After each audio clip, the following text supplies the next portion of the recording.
100 нови находки са качени в гетото. Сега ще ви покажа малко тениски. Заредихме повече музикални тениски този път, защото знаем, че имате готин вкус за музика. Освен хората, които слушат Young Boy Never Broke Again, това е най-леймшита, който сме заредили, но нека да има и за тях. Насил Марик, няма какво да кажеш, като цяло вечна класика, въпреки че тази вариация на албум кавъра не ми харесва толкова, но да сме живи и здрави. Joy Division Unknown Pleasure за всички депресари, всички думари, всички, които обичат да седат на компютрите в къщи и да пият мача, да пият, фрапета, мрапета, да са живи и здравите. Джими Хендрикс от едноимената песен на Димчо, Джими Хендрикс. Страхотна находка. God Save the Queen на Sex Pistols. Абсолютни легенди, малко панкарика, панкарска история, той.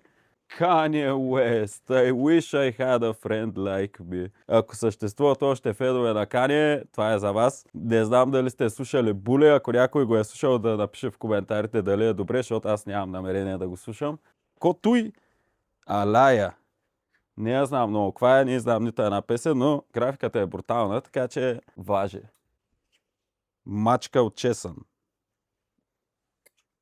Кърт Кобейн и борбата за самоубийствените мисли продължава в моят живот. Общо взето тениската е добре. За живота ми не знам. A$AP Rocky, мъжа на Риана, горе-долу това е. AC/DC за старите рокери, мамка му. Highway to Hell, виж го.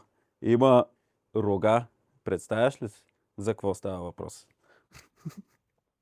Новото зареждане вече е качено в сайта. Отивайте, гледайте, купувайте, поръчвайте. Имаме специална промоция.